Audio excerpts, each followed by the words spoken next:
Então, gente, nós estamos aqui conversando com a Gian Caliano. Gian Caliano ordenou-se em Wapananachat.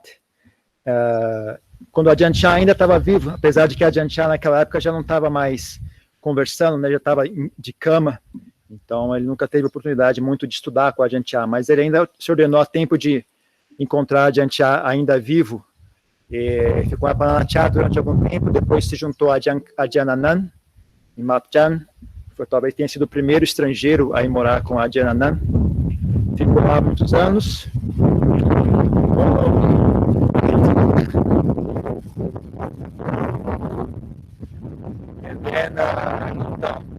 E aí, depois de muitos anos, talvez, não sei se por instrução da Ajahn Anan ou não, ele foi para a Austrália. Na verdade, ele é natural da Inglaterra, mas o pessoal ofereceu um terreno na Austrália para construir um mosteiro, e ele está lá na Austrália faz muitos anos, muitas décadas. Ajahn Anan, did you go to Australia because Ajahn Anan told you to, or it was your initiative? We were invited in 1998 just to teach. Originally, I was invited to teach, and in those days, I lived with him. I never taught. I was just his assistant, translator, and just lived in the monastery. So they invited me. I said, no, I won't accept because I don't consider myself a teacher, but I'll go if Ajahn Anan goes and needs me to go. So that was just for a 1-month visit to teach in different Buddhist centers and monasteries around Australia. But because of that trip, we got to know many Australian Buddhists, and then they followed us back to Thailand. And there was a group in Melbourne who had very strong faith and already had a very strong connection with the Ajahn Chah Sangha for many years. So they expressed an interest to start a branch monastery in Melbourne. And again, I said, no, I don't want to be an abbot. I don't want to teach. I want to practice. But over the next couple of years, they kept making the invitation, and they actually looked into buying land. They'd been looking at land for quite a few years, but eventually they settled on a piece of forest land where we are now. And they said, we're buying the land. Once the land is purchased, will you come then?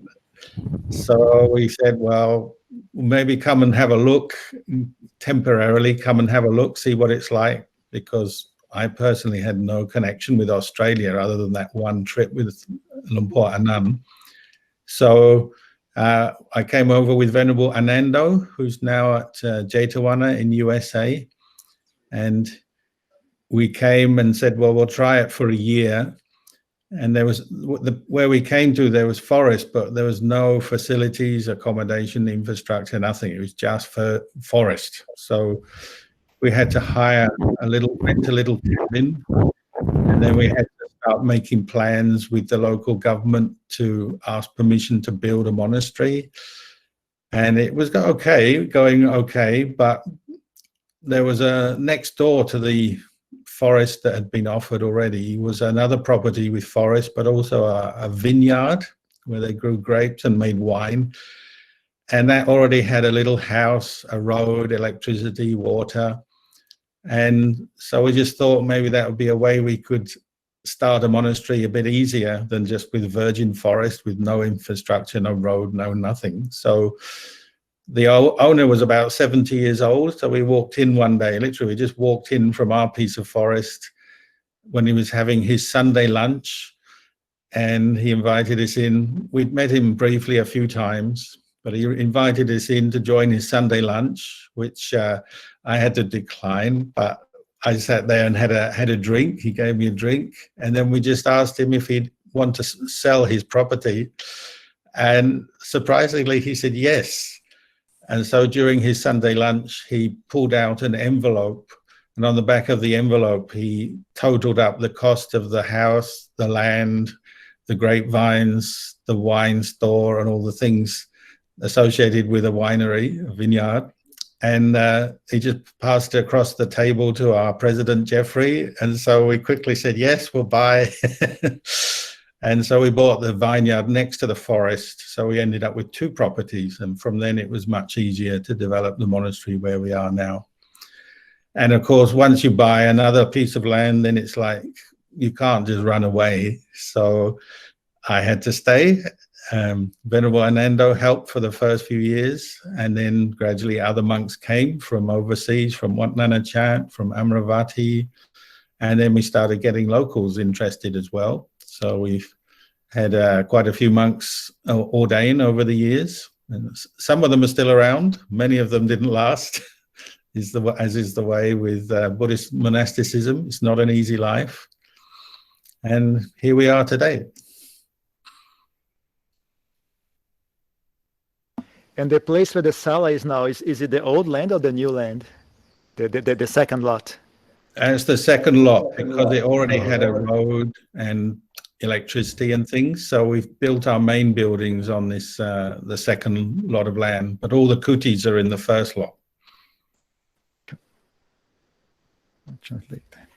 Então eu perguntei para o Ajahn sobre como é que ele foi morar na Austrália, né? Se foi ele que teve iniciativa, ou se foi a Ajahn Anan que deu a ordem para ele morar na Austrália. Na verdade, ele falou que foi um misto, né? Toda essa história começou em 98. Antigamente ele era apenas o assistente do Ajahn Anan, ele não gostava de conversar com ninguém, ficava sempre em silêncio, né? Não gostava de conversar, não conversava com ninguém, ele só era um assistente do Ajahn Anan. Então não queria envolvimento nenhum em qualquer tipo de coisa dessa natureza, né? Então as pessoas convidavam com frequência, mas ele sempre recusava e se esquivava, né? Mas eles iam sempre ensinar na Austrália, né? Ele junto com a Ajahn Anan ia como tradutor. Então eles visitavam vários centros de meditação na Austrália. Então ele tinha uma boa rede de praticantes naquela época, né? De centros laicos, né? Então, e principalmente na região de Melbourne, tinha uma boa fundação de centros laicos lá que convidava sempre, né? Sempre convidava, ele sempre recusava. Então foram anos eles convidando de novo, e ele sempre recusando, né? Aí eventualmente eles foram em frente e compraram um pedaço de um terreno, né? Compraram o terreno e falaram, bom, com o terreno comprado, eu acho que ele é mais provável que ele aceite, né? E aí eles avisaram, nós já compramos o terreno e convidaram ele ainda mais uma vez para ir, né? E aí ele consultou com a Ajahn Anan e decidiram que ia apenas dar uma olhada, né? Ia só visitar para olhar como é que era, né? Então, na primeira visita que ele fez a esse terreno foi junto com a Ajahn Anando, né, que atualmente mora em outro mosteiro. Mas foi ele e a Ajahn Anando foram juntos passar um período lá e avaliar a possibilidade, né, de se estabelecer. Mas naquele terreno que eles haviam comprado não havia nenhuma espécie de construção, não havia eletricidade, não havia água, não havia banheiro, não havia nada, né? Então eles acharam que ia ser muito difícil começar por ali, porque na Austrália você tem que submeter um plano para a prefeitura, tem que ser aprovado, tem toda uma burocracia envolvida, né? Que não dá para você simplesmente chegar e fazer algo rápido, né? Então ele estava ali considerando o que fazer, e aí viram que tinha um terreno ao lado, né? Então eles foram lá visitar esse terreno ao lado, simplesmente chegaram lá, e lá naquele terreno havia uma floresta, havia um lago, havia uma coisa muito mais bonita e agradável, né? Do que o primeiro terreno. E aí, chegando lá, eles bateram na porta do dono da casa, né, onde tinha uma casa, né, e era um senhor de 70 anos, que estava comendo o almoço dele lá, né, e aí convidou eles para almoçar, né, eles tiveram que recusar, né, porque os monges não faziam só uma refeição, né, então, mas eles tomaram uma bebida com ele, né, tomaram um chá, um café com o dono do terreno, né. E aí, durante a conversa, eles perguntaram, assim, casualmente, né, você não gostaria de vender o seu terreno?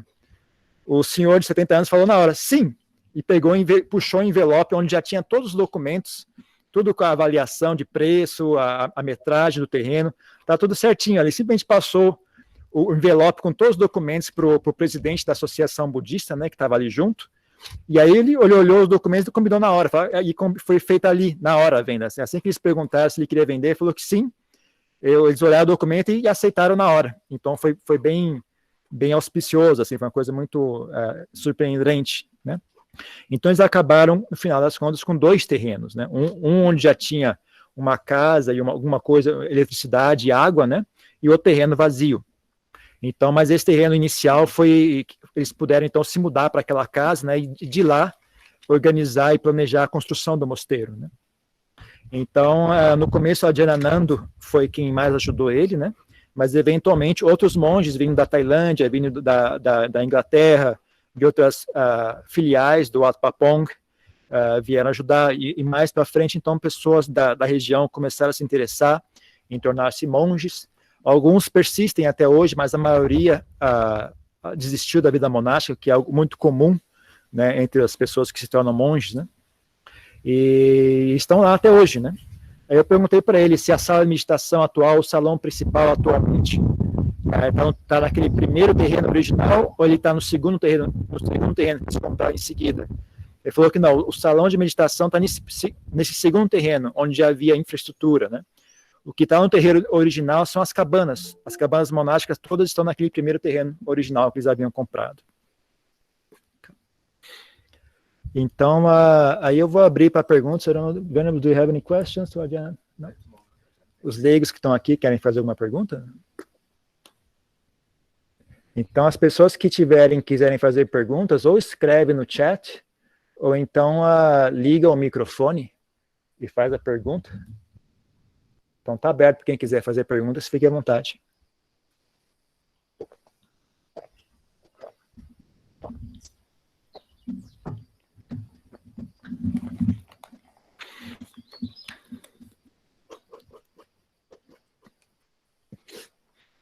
Well, don't have any questions, Ajahn. Then I'll ask myself. Ajahn, how do you feel? How do you feel the training in Australia is as compared to sending to Thailand? I think you probably had a similar experience with me. I guess I get the impression you adapted very well to Thailand, living in a Thai monastery.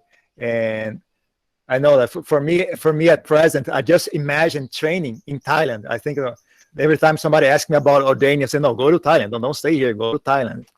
But I know this eventually, this kind of, it has to change, So now you've been training monks in Australia. Do you still send people to Thailand, or you just have everybody in your own monastery? What are your thoughts on that, Ajahn? Well, we have sent many monks to Thailand for temporary periods, maybe for a year to get that experience.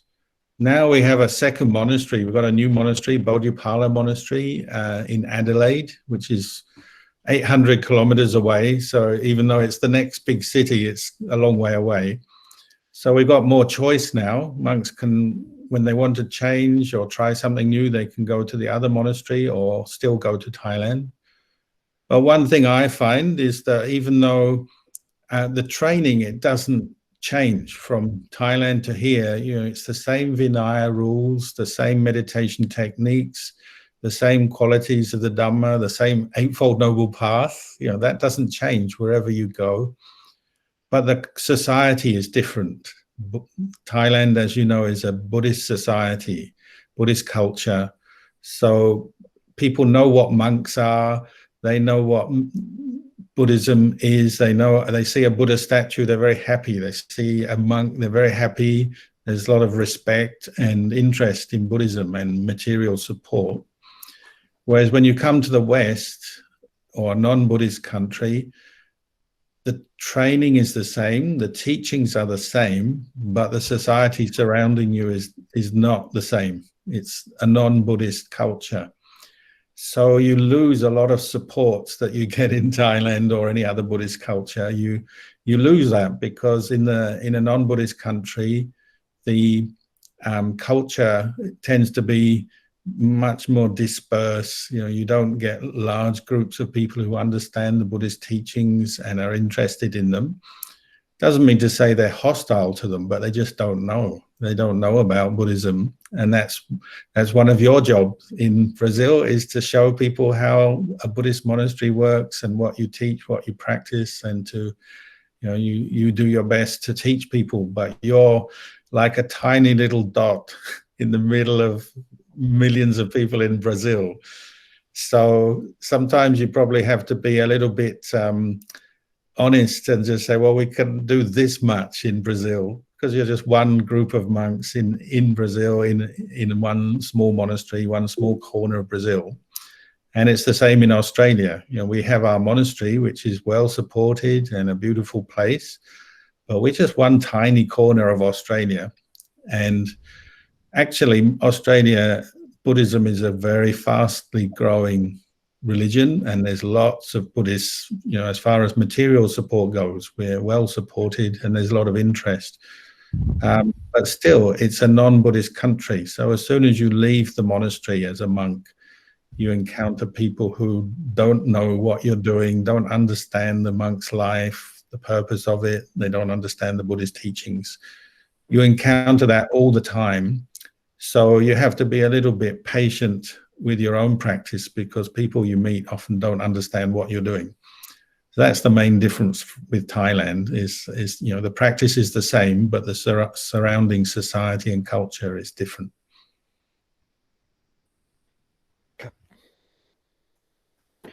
Então eu perguntei para ele sobre treinamento, né? Que, né, ele como eu também acho que foi um monge que se adaptou muito bem na Tailândia, né? Logo se sentiu muito em casa entre os tailandeses, né? Então, se ele, para mim, né? Não sei se era igual para ele, mas a ideia era assim: se você virar monge, tem que ir para a Tailândia. Não é a mesma coisa você ficar no Ocidente, né? Eu perguntei para ele sobre isso, né? Como é que ele lida com isso, se ele manda os monges para a Tailândia, ou se ele simplesmente treina eles no próprio mosteiro deles, como é que ele organiza isso, né? Então ele respondeu que, na verdade, eles têm o costume de mandar os monges para a Tailândia durante um ano, né? Durante um ano na vida monástica dos monges, tentam mandar eles para a Tailândia para eles experienciarem, né, a vida na cultura tailandesa, né? Mas atualmente eles também já têm um segundo mosteiro associado a eles, se chama Bodhipala, fica numa outra região um pouco distante. Então já tem uma segunda opção, né? Se algum monge quiser mudar um pouco de ambiente para um local mais tranquilo, então já tem uma segunda opção. Então não tem tanta necessidade agora de mandar os monges até a Tailândia, né? Mas o que ele percebe é que não tem muita mudança, né? O treinamento não muda, a meditação não muda, o Dhamma não muda, o nobre óctuplo caminho não muda. A única coisa que muda entre Tailândia e Austrália é a sociedade diferente. Então, na Tailândia é uma sociedade budista. As pessoas conhecem, entendem o que você está fazendo. Elas enxergam os monges, elas enxergam a estátua do Buda. Elas ficam felizes e contentes, né? Então, há bastante suporte material disponível. Então,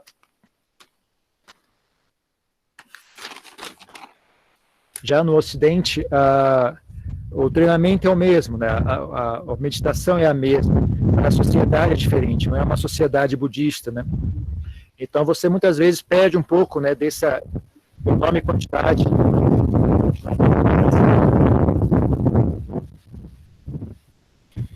Você perde um pouco dessa enorme quantidade de suporte material. Então as coisas ficam um pouco mais difíceis de se realizarem, né? E também a cultura do país é mais dispersa, né? É uma cultura. As pessoas não são necessariamente hostis aos budistas, mas o que acontece na maioria dos casos, eles simplesmente não conhecem, eles não entendem o que é que está fazendo, eles não compreendem, né? Que você é um budista.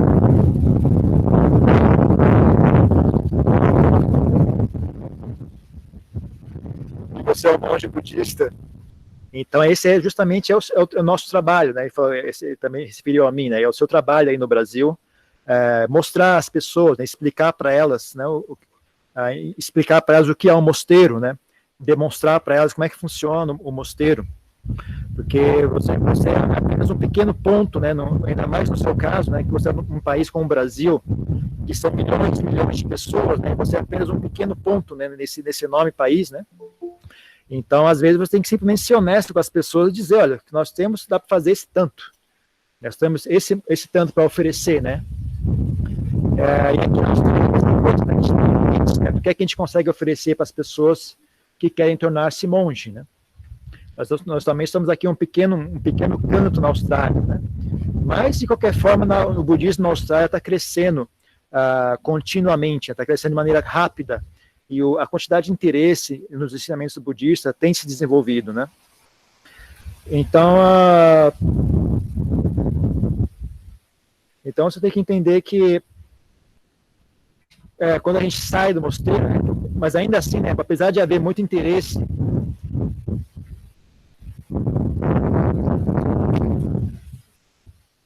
eu ia ter pegado aquele de lapela.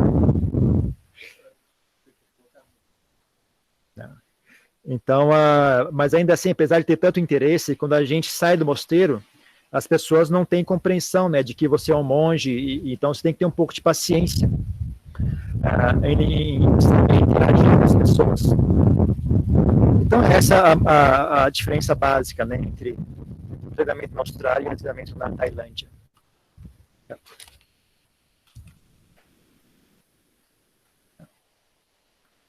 Eu gostaria de saber se ele poderia falar um pouco mais das vidas de Lompo Mahabua, a moceiro de Ajahn Anan, que ele presenciou, se ele costumava ensinar as visitas, se ele abordava sempre tópicos diferentes ou os mesmos, se costumava contar episódios da vida de Ajahn Anan. Obrigado. Ajahn, there's a person asking about the times when Ajahn Mahabua went to visit Wat Map Jan. When he visited, did he also teach? Did he told stories about Ajahn Mun? Now, what kind of subjects he would talk about when he come to visit? He certainly taught when he came to visit us. When he was teaching in public, he would talk more, you might say, general Buddhism, encouraging people to practice dana, generosity, sila, keeping precepts, and then meditation. The sort of talks you might have heard or read online in his books or on YouTube or whatever. But there was one interesting talk, because he was there on several occasions, so he gave several talks over different periods of time. And there's one day he was giving a talk in the morning after a meal. There were a lot of people there, maybe 1,000 people there, so a huge crowd. And during the talk, there was a lady holding a baby sitting up the front, and the baby just kept crying and crying and crying. So after about 10 minutes, he found it difficult to speak against the sound of the baby. So he just stopped his talk and he said, look, it's difficult for me to talk today because the baby is very loud. There's only really one thing you need to know today, and that is that Ajahn Anan is an excellent teacher, and whatever he says, you should follow it because it will lead you to Nibbana. At which point everybody was very happy and they all went sadhu, and some people had tears rolling down their eyes because, as you know, Lungta Mahabua was considered one of the foremost meditation masters in Thailand at that time. Everybody respected his opinion and his wisdom. So when he praised Ajahn Anan in front of everybody and just said, look, just follow this monk and you'll be fine, it was a wave of rapture in the hall. So that was a very nice occasion. At that time, just as an aside, Venerable Panya Wudo, I don't know if you remember of him. I don't think, Mudito, you met him, but he was an American monk who lived here in Australia for a few years, and he was in Thailand and unfortunately passed away by falling over at Ajahn Dun's monastery and hitting his head. But when he was staying at Ajahn Anand's during that visit from Ajahn Mahabua, his parents came to visit from the US, and Ajahn Mahabua was sitting down receiving the meal. So people were queuing up to offer him food at the meal time. There's a funny story is that his mother had bought a big bag of oranges, very nice oranges, to offer to Ajahn Mahabua. But as the father and mother were queuing up to offer their oranges, they saw everyone else's food, and everyone else had put so much effort into producing these huge trays of very nicely presented Thai food, curries and salads and all kinds of very delicious looking food. And then they looked back at their plastic bag full of oranges and they thought it looked very kind of shabby and not very, it couldn't really compete with the Thai food. So the mother felt so embarrassed that she moved away, couldn't bear to offer the bag of oranges because all these other ladies had so much nice looking food. So the father offered the oranges, and Lungta Mahabua received the oranges very graciously. And he straight away looked at Venerable Panya Wudo across, and there were like 100, maybe 100 monks there. But straight away he looked at Panya Wudo and looked back at his father. and said, your son, and everybody was surprised. How did Ajahn Mahabua know that this was his son? Because no one had mentioned anything to him. So everyone was very impressed with that. And then the father was very elated, very happy, and he went back into the crowd of people and he sat with his wife. And while he'd been offering the oranges, somebody had said, you offer food to an arahant, you're assured of a heavenly rebirth. So he went back and he said what the translator had told him, that having offered food to an arahant, he's assured of a heavenly rebirth. And he told his wife, he made a joke, he just said, so you're going to miss out on your heavenly rebirth. It was a joke, but she got even more unhappy at that moment. But I think it was all sorted out in the end. So there were a few funny moments like that. But when he was with us privately, in the evenings, we massaged him. And the tradition of the forest tradition is, if a senior teacher is there, sometimes you give him a foot massage, sit around. It's an opportunity to ask questions and talk in a private situation. So we were massaging his feet, myself and Ajahn Bunchu, a Thai monk. We were asking him questions about Luang Por Man and the practice. And the conversation was going all right. Then Ajahn Anan asked me to ask Ajahn Mahabua his opinion about Ajahn Chah. And said, when did Ajahn Chah get enlightened? And Ajahn Mahabua answered me, because I had been the one who asked this question. He said, you can't even compete with a dog with mange who has itches. And I said, why, Luang Ta? Why can I not compete with a dog who has mange? He said, because a dog with mange will know where he has to scratch. And he'll scratch because he's itching in that place. But you're scratching in the wrong place. So you're worse than a dog with mange.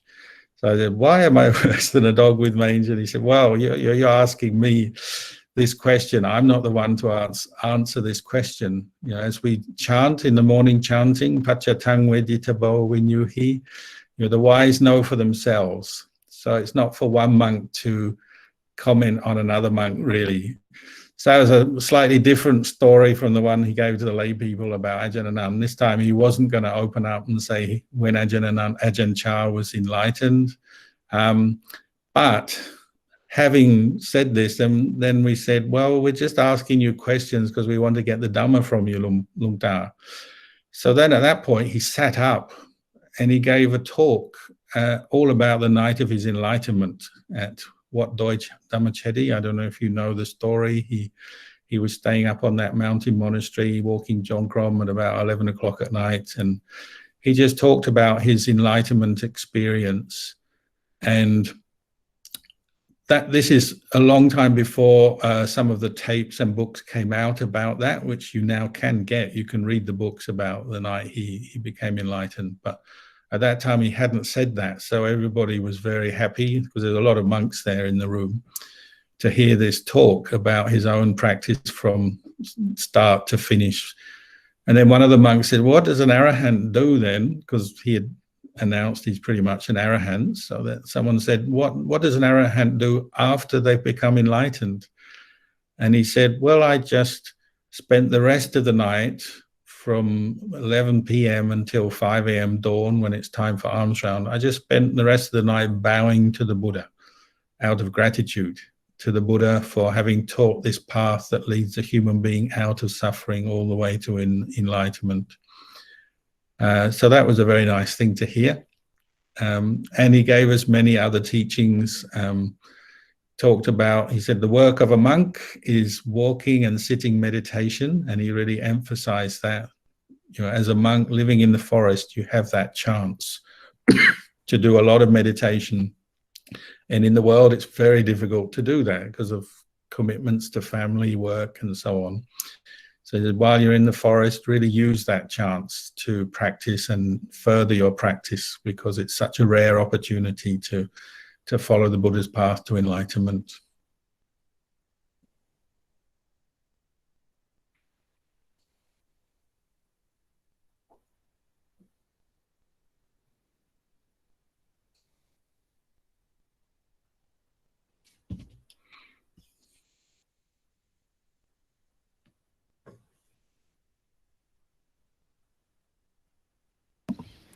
Então, respondendo a pergunta, sim, sempre que a Ajahn Mahaboa veio visitar, ele ensinava. Quando ele, em geral, quando tinha muitos leigos presentes, ele dava ensinamentos mais genéricos, né, sobre dana, sila, samadhi, meditação. Então, o mesmo tipo de ensinamento que você encontra por aí nos livros, ensinamentos normais, né, que a gente encontra por aí. Mas tem uma ocasião, né, que eu achei uma situação meio engraçada que ocorreu uma certa vez, foi quando havia mais ou menos 1.000 pessoas na sala principal, né, para ouvir a palestra dele. E aí tinha um bebê chorando muito, né, fazendo um choro muito alto, estava difícil dele conseguir falar através do som alto do bebê chorando. E aí ele tentando dar a palestra, o bebê chorando e atrapalhando a conversa, né? E aí, depois de 10 minutos, parece que ele perdeu a paciência, sim, falou de maneira bem sucinta, né? Vamos resumindo, vamos direto ao assunto. O importante para vocês saberem é que a Jananand é um excelente monge. E se vocês seguirem aquilo que ele ensina, vocês com certeza vão alcançar Nibbana. Então, é só isso o importante que vocês têm que saber. O resto não tem importância. Para resumir, o importante é a Jananand é um excelente monge de auto-realização. E vocês devem ser constantes dele de maneira confiante de que isso vai levar à iluminação. Quando ele falou isso, as pessoas ficaram muito emocionadas, muitos chegaram a ter lágrimas, né, de alegria em ouvir o Ajahn Mahaboa falar uma coisa dessa, né? Porque desde aquela época ele já era considerado assim um dos mestres mais respeitados, né, da tradição da floresta, né? Então ele dá esse aval para o Ajahn, né? Os discípulos ficaram muito felizes e muito tocados, né, de ouvir isso, né, diretamente do mestre como ele. Então eu ouvi ele falar, né, que se vocês simplesmente seguir os ensinamentos dele, vocês vão alcançar a iluminação, né? Então as pessoas ficaram em um estado de êxtase muito grande, alcançar a meditação naquela ocasião. Outra coisa que aconteceu também no mesmo dia, mais tarde, né?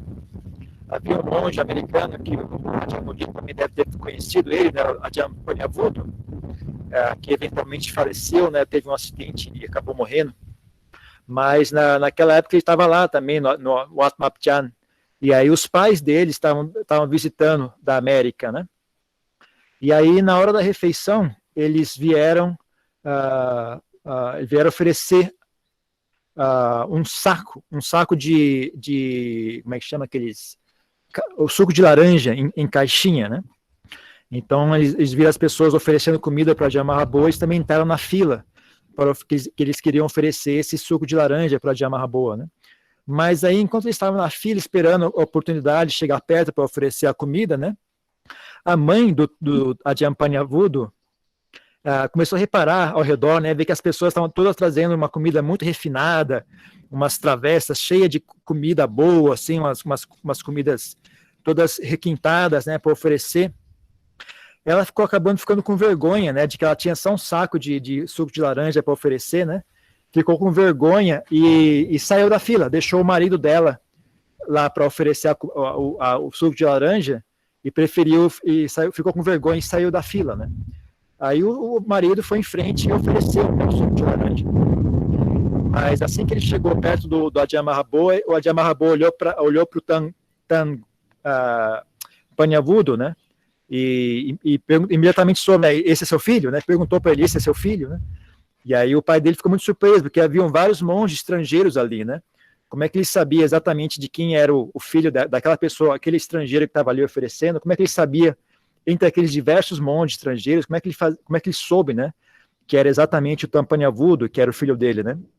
Então o pai dele ficou muito feliz com isso, né? Ficou muito contente dele ter feito essa pergunta, né? E aí, enquanto ele voltava perto da esposa, depois que ele ofereceu, né, no caminho de volta para onde estava a esposa dele, né? Uma pessoa veio e falou para ele, sussurrou na orelha dele: olha, quando as pessoas oferecem algo para um arahant, essas pessoas praticamente garantido que elas vão ter um renascimento num reino celestial, né? E aí ele ficou muito contente de ouvir isso também, né? E quando ele chegou perto da esposa, ele meio que tirou sarro dela. Tá vendo? Você perdeu a oportunidade de ir para o paraíso agora, porque você não ficou com vergonha de oferecer Mas ela ficou chateada ainda mais, né, do que já estava antes. Mas ele falou assim apenas com uma forma de brincadeira, né? Não foi algo. Depois ela ficou muito chateada. Então é isso isso é outra história, né? Mas aí mais tarde, né, numa ocasião privada entre os monges, né, geralmente é uma tradição já estabelecida, quando chega a noite, né, os monges vão até a cabana do mestre, né, para massagear os pés dele e fazer perguntas e conversar de maneira mais informal, né. Então, naquela ocasião, estava a Ajahn Bunchu, estava junto, né, e eles estavam lá conversando, perguntando sobre a Ajahn Mun, perguntando sobre histórias de antigamente, história da Ajahn Mun, etc., né. E aí um monge, né, Ajahn Nando, pediu para ele para perguntar, né, pediu para Ajahn Kalyano, porque Ajahn Nando não falava tailandês, né. Então pediu para Ajahn Kalyano, que estava trabalhando como tradutor, né, pediu para pergunta para o Ajahn Mahaboa quando foi que Ajahn Chah alcançou a iluminação. Né? Aí o Ajahn Mahaboa deu uma bronca neles, falou: olha, vocês são que nem cachorros sarnentos, vocês são piores que cachorros sarnentos. Aí, por quê? Eles perguntaram, por que, Ajahn? Por que você disse isso, né? Falaram, porque cachorro sarnento pelo menos sabe onde é que está coçando, sabe onde coçar. Vocês são piores que cães sarnentos, né? Não, vocês não deveriam estar me perguntando isso. Vocês nunca ouviram, né, na recitação do Puja, né? Fala,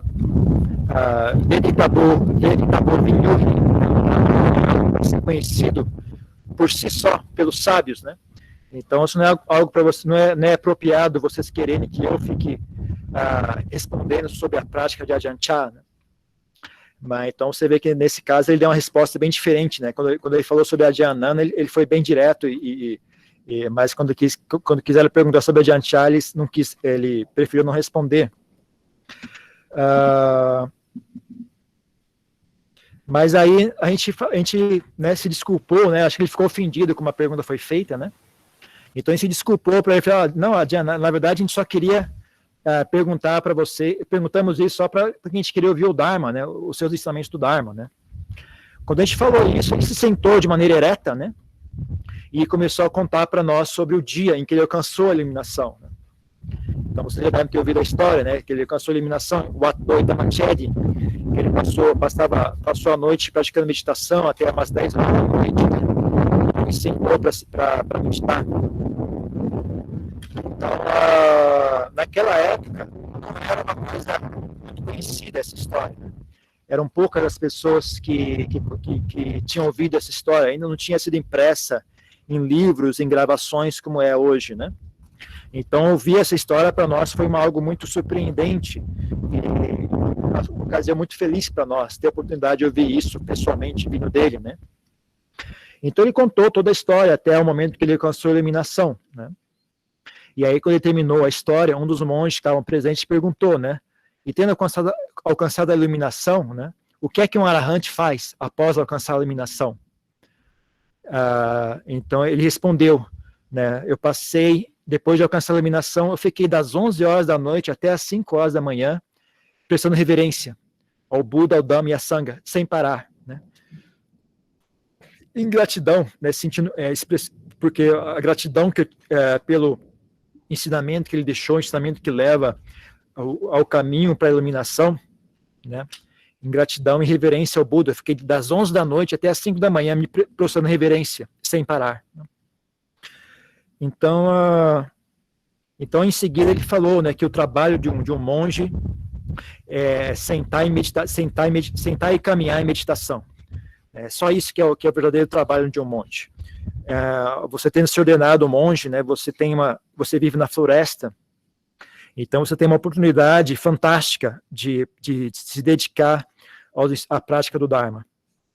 Então vocês não podem, então é diferente de uma pessoa mundana que tem muitos deveres e como é que chama? Fardos, né, com a sociedade. Então vocês que se tornaram monges não podem desperdiçar essa oportunidade e se dedicar à prática do Dharma. Né? Então esses são alguns dos ensinamentos que o Ajahn Mahaboa deu naquela ocasião.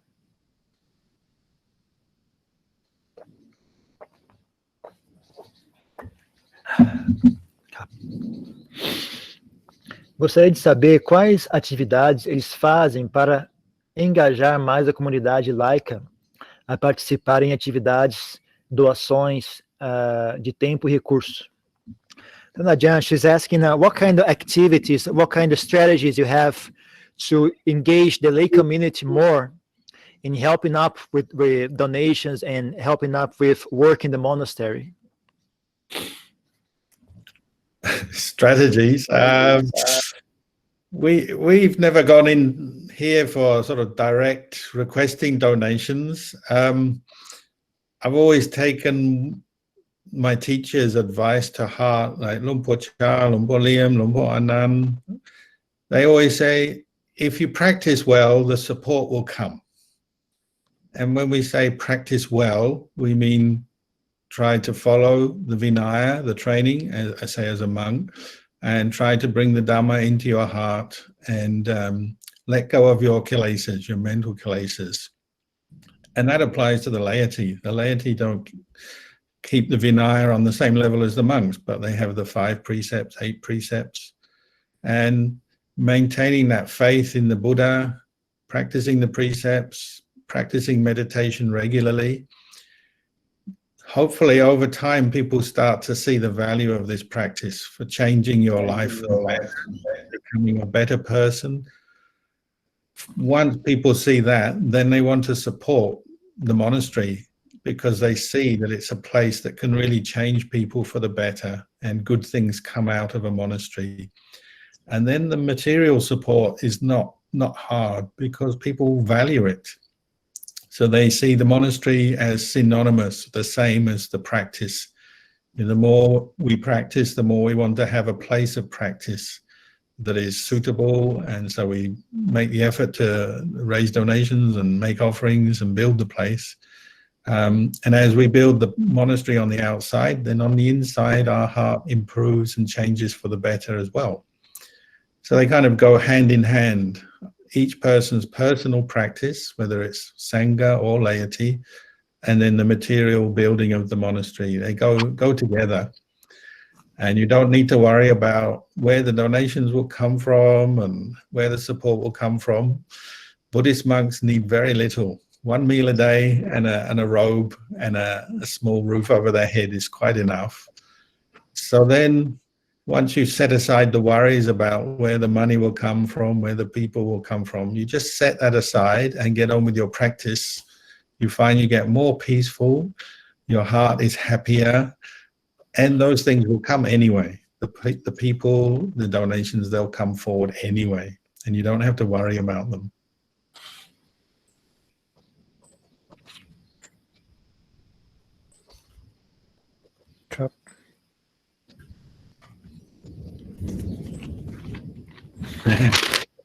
Rain's coming.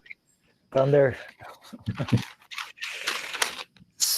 Então, respondendo, ele disse o seguinte: a gente tem o hábito de não fazer pedidos de doações e esse tipo de coisa.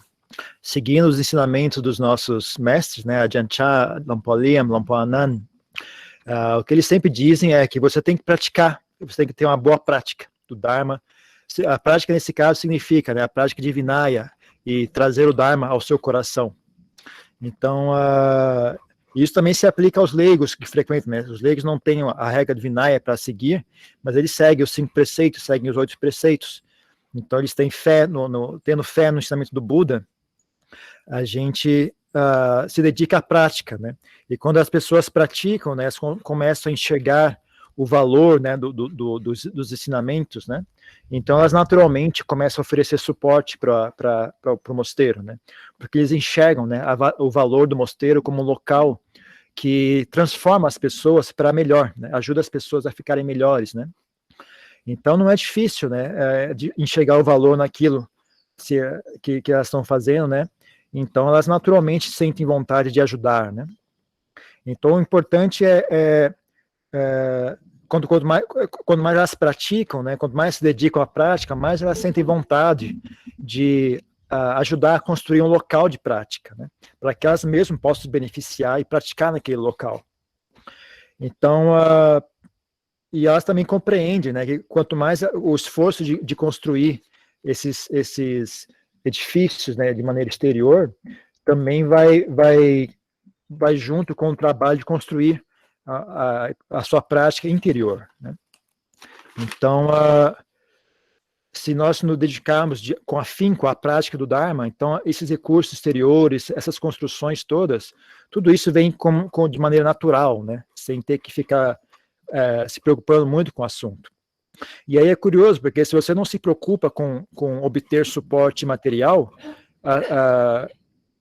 não é necessário, os monges não se preocupam muito em obter suporte material, porque, de qualquer forma, eles precisam de muito pouco, né? Só uma refeição por dia, um manto e um telhado para proteger da chuva já é o suficiente, né? Então a gente larga essas preocupações de lado. E curiosamente, né, quando você larga, você não se preocupa com esse assunto, né, a sua mente fica ainda mais pacífica, né? E com a mente ainda mais pacífica, a sua prática progride ainda mais. E quanto mais a sua prática progride, mais as pessoas se sentem inspiradas em oferecer suporte material para o mosteiro.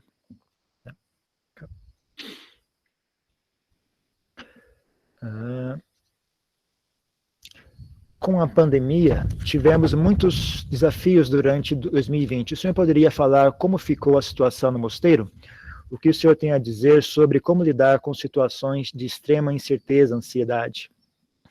With the COVID pandemic, there was a lot of challenges. Could you tell us how was the situation in your monastery? How should we deal with situation where there's a lot of extremes of uncertainty and anxiety? Well, our experience here, and I think many other monasteries, is that we're one of the best places in the world to be during a pandemic, because monasteries are a place where people come to practice mindfulness, and they have a certain level of discipline. They have a certain level of wisdom because they've heard the Buddhist teachings a lot. So, every day we teach about old age, sickness, and death. So that's quite normal for us to hear about these things. And then when the government, I don't know what the government are doing in Brazil, but say in Australia that we had a very strict lockdown for 6 months, wear the masks, wash your hands, social distancing, can't travel. In a monastery, you just carry on practicing the same because the monastery is like your home. So you just carry on doing your same practice. So the monks themselves were hardly affected at all by lockdown. The laity obviously are affected because they couldn't travel so much, couldn't come to the monastery. So there was still a support group who brought food every day, so we didn't starve. But we moved the teachings online. So on one hand, people suffered from not being able to go to the monastery so much. But on the other hand, they said they opened up a whole new avenue or channel that they can get Dhamma teachings online. And for the whole lockdown, we did an evening session where we did meditation, chanting, and Dhamma teaching every night for 6 months. So some people said COVID actually brought them to practice the Dhamma more than before. So, COVID has its disadvantages, but also has led to, and for the Sangha living in monasteries here and elsewhere around the world, I think the monks and nuns everywhere are quite happy because they haven't been impacted so much. But it's the laity who have, suffered with the rules and maybe even catching the disease. Unfortunately, many people have died as well. I think the monasteries are quite insulated from a lot of that kind of difficulty. So that's our merit, our good karma, that we've been in a forest here and haven't had any exposure to COVID, even though it's been through Melbourne. And it was, at one point, it was quite, there was a lot of COVID in Melbourne, where the nearby city. But in the monastery, it didn't really affect us much.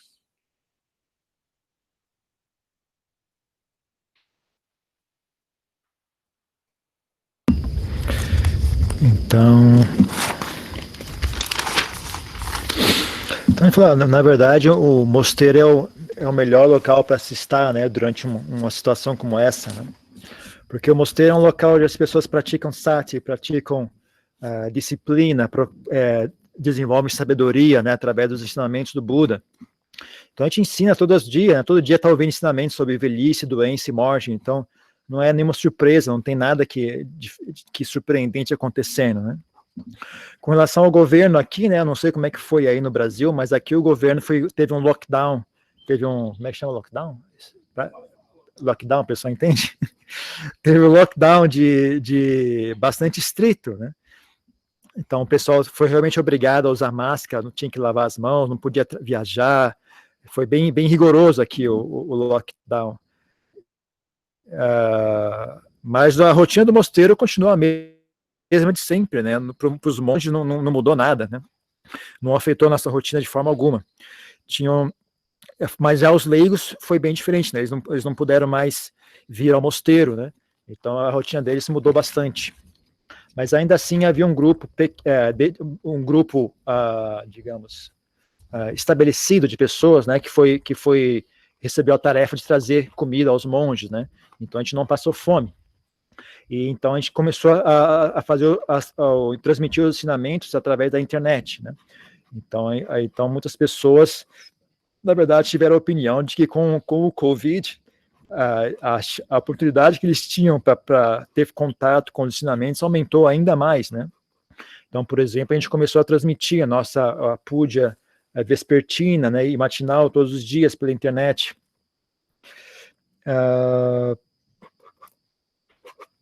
Então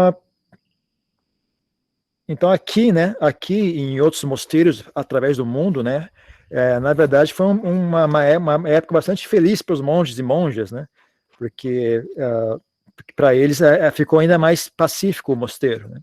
Já os leigos sofreram muito mais, porque eles estão expostos, né, ao contato na sociedade e não puderam mais vir ao mosteiro, né.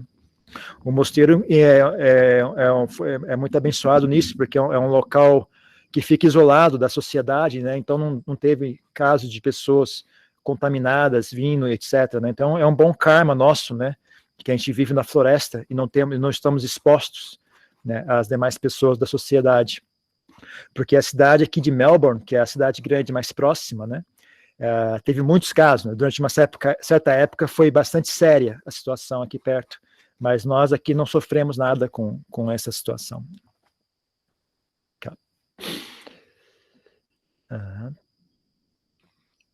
The main thing we found with people here is the fear and anxiety around COVID and the restrictions and the possibility of disease and death. Many people said they found that fear and anxiety worse than, the actual disease, in the sense most people are not getting the disease, or even if they do get it, they recover from it. But the real suffering is the fear and anxiety.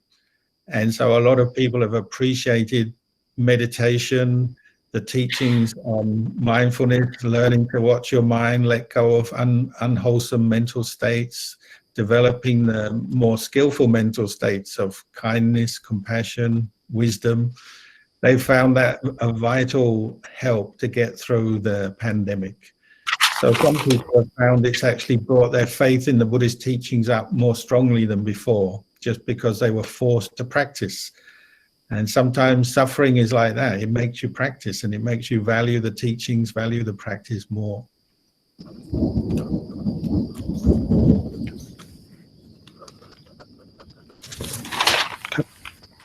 Então, com relação ao medo e ansiedade, né, muitas pessoas relataram, né, que na verdade o maior problema dessa situação toda não é nem o vírus em si, né, o sofrimento causado pelo vírus não é tão forte quanto o medo e a ansiedade que as pessoas sentem, né, o medo de ficar doente, né.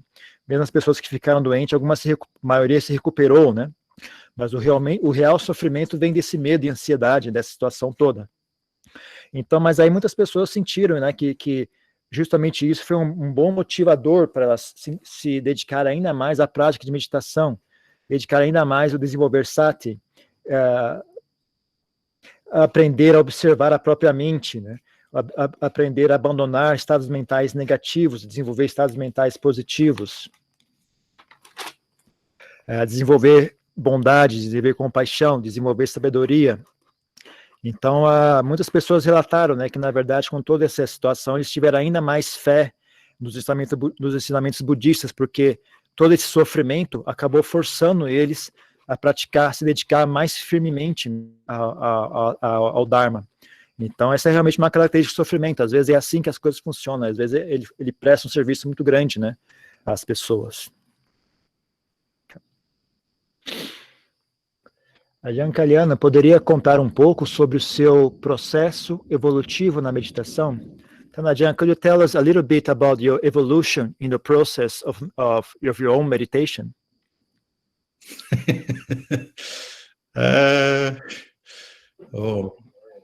Well, I would say I'm a little bit wiser than I was 45 years ago when I started meditation. I started meditating and reading Buddhist books when I was about 16. So it's a long time ago. I'm a lot wiser than I was then. And that's just the result of just keeping going with the practice. You learn about yourself as you practice. You can also help other people at the same time. And if you keep doing it, like anything else in the world, you get to know more about it and you understand more about suffering, its nature, its cause, and then what to do about it, how to let go of suffering. So I could say I'm happier now than I was when I started practicing Buddhism. I've learned many things. I've met many very good people. Also, I have many good memories and recollections having practiced over the years. And the main thing is I learn how to just keep my mind more content and free from suffering day by day, which is what, that improves your quality of life no end if you learn that skill. I may not have finished with suffering yet, but just on a daily basis, Buddhist practice brings you so much. If I ever in doubt or not sure about anything, I always come back to the Buddha, recollecting the Buddha and the qualities of the Buddha, the compassion, the wisdom, the purity, these three qualities. Every time come into the meditation hall, see the Buddha statue, bow to the Buddha statue, I recollect those qualities. And even though it's an external practice, it's a statue which is not alive, but just by bringing up those qualities in your heart every day, day after day after day after day, this already has a very good effect on your mind, and you build on that. Every time you're lacking in effort or strength, you come back to the Buddha.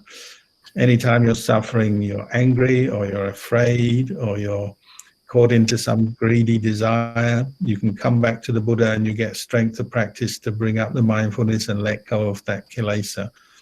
So I have always used the Buddha as the center of my practice, returning to the Buddha, his teachings, the qualities of the Buddha over and over again. And basically, and trying to bring them up in my own heart to the point where they're established.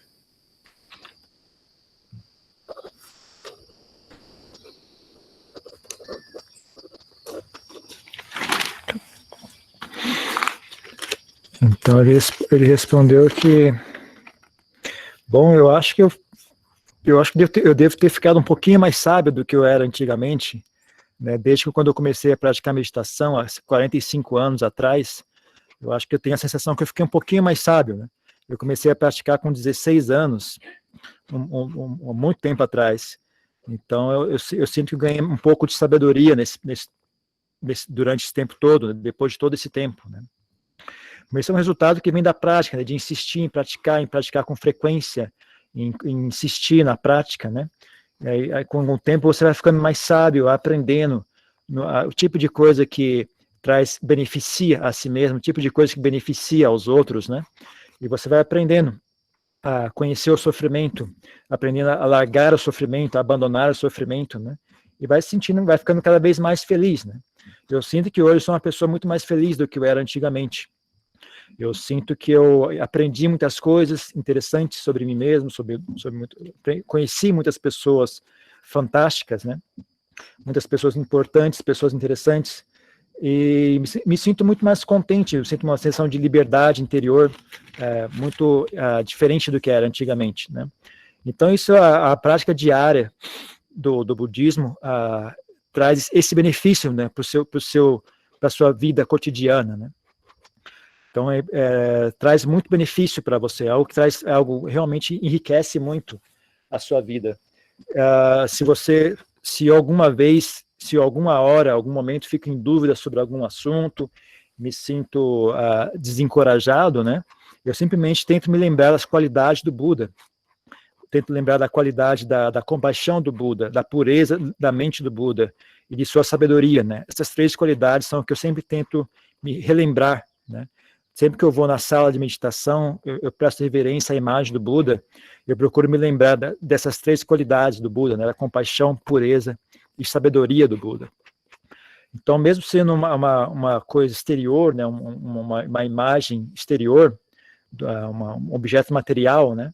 Ainda assim, né? Se você usa isso como uma ferramenta para sempre trazer de volta à mente essas qualidades, né? Diariamente, dia após dia, mês após mês, ano após ano, você aos poucos vai construindo, vai acumulando, né, energia na sua mente, né, vai construindo uma estrutura na sua mente. Então, sempre que se você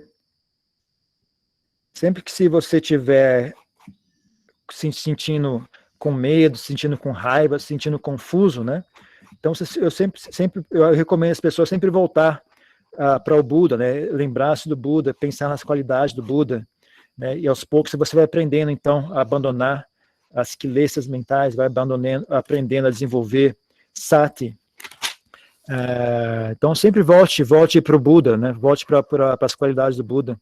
É algo que ajuda muito a melhorar, a desenvolver a sua prática. I'm probably going to have to go in a moment, so it's been very nice talking to you all. And you have my best wishes to build the monastery and to progress in your own personal practice. And very happy to talk to you today. And maybe one day we can meet again. Okay, sadhu, Ajahn, sadhu, sadhu. Thank you, Ajahn, for your time. Hope very much that we can see. Maybe someday you come to visit us here in Brazil. Maybe. We'll get through the pandemic first. Yes, we're waiting for that as well. All right, thank you very much, Ajahn. Okay. Bye-bye. I wish you all well in your practice. Namaste, Ajahn.